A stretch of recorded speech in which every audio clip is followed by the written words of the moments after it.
Welcome to the tutorial for how to add official ballot measure info in the DES. You may receive official ballot measure information in a variety of ways. You can get it directly from the county elections office, which is preferred, or sometimes you can find information on their website.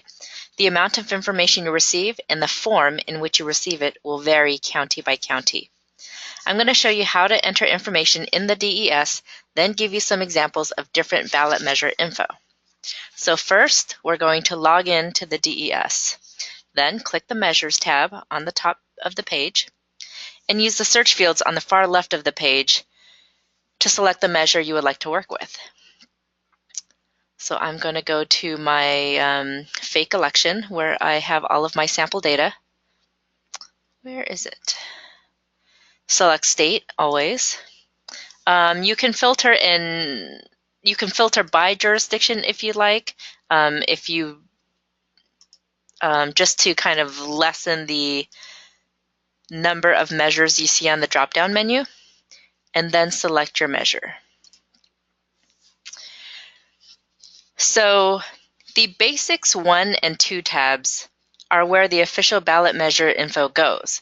You'll see that there are many fields you can populate, and you aren't required to complete all the fields, just enter what you can find. So my example today is Measure A, and it is a county measure for Los Angeles. And what I have received from the county elections office is a number of different PDFs that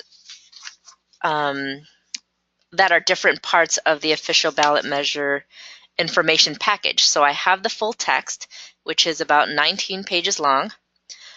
Here I have an impartial analysis. Another file I have is the argument in favor of, a rebuttal to the argument in favor of.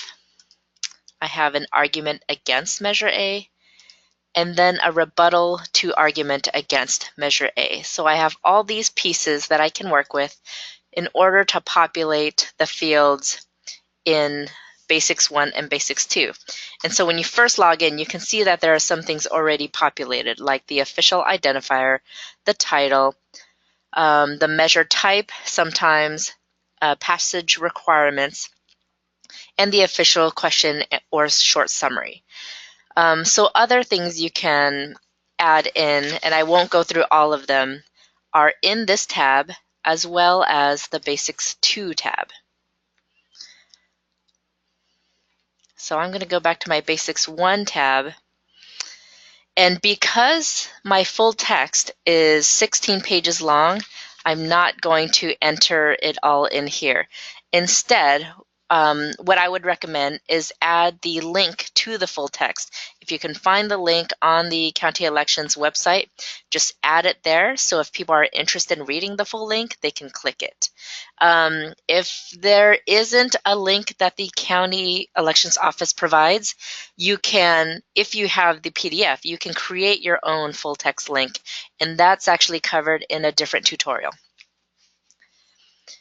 So what I do have, I don't have what your yes vote means, what your no vote means, but what I do have is official impartial analysis.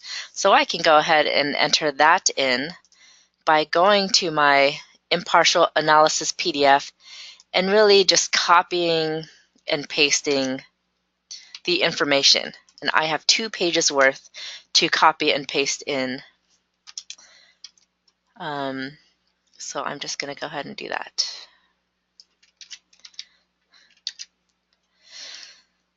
So you'll also need to check, once you copy and paste it in, the formatting. So does it look formatted well? Because you can't really tell how it looks on the front end until you hit save and then check a few hours later.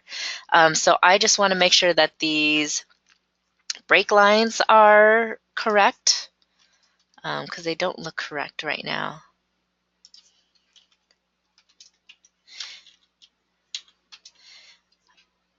And if there's any, sort of bold or highlighting, bold or italics or underline that you need to put here, you can use any of the options on the edit toolbar to format your window. So once you have it formatted and you want to go on to the next tab, I recommend hitting save before you go to the next tab, or else you will lose all of your information. So then I would just continue and I'll go to the next tab because I know I have the official arguments and the official rebuttal that I can put in here. And I'm not going to spend the time to cut and paste that in here, but just know that would be the next step I do. And then you hit save, and that is how you enter in the Basics 1 and Basics 2 tab for the measures. Let me also just show you some examples of other types of ways you receive full measure information. For example, here's one that is online from the County of Sacramento. And so you can always find something online. This has everything in it already, the impartial analysis, the full text, and then if you scroll down, you'll see that it has arguments in favor of, and there's no argument against the measure. So anything you can find, go ahead and copy and paste into the DES, and then you can even use this link to add into the full measure link for that measure.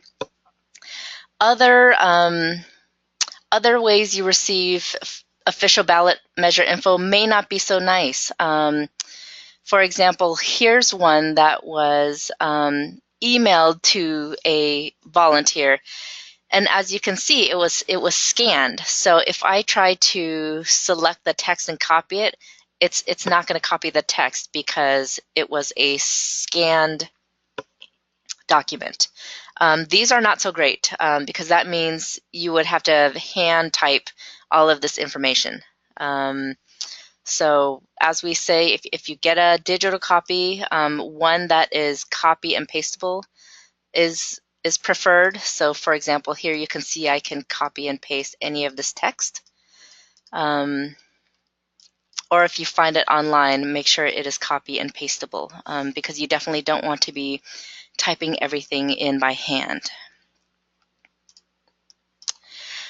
So just remember, getting a digital copy of the ballot measure is the most helpful, one that you can copy and paste. Official ballot measure info belongs in the Basics 1 and 2 tabs only. The other tabs are for value-added content. And you don't need to enter in all the fields, only what you can find.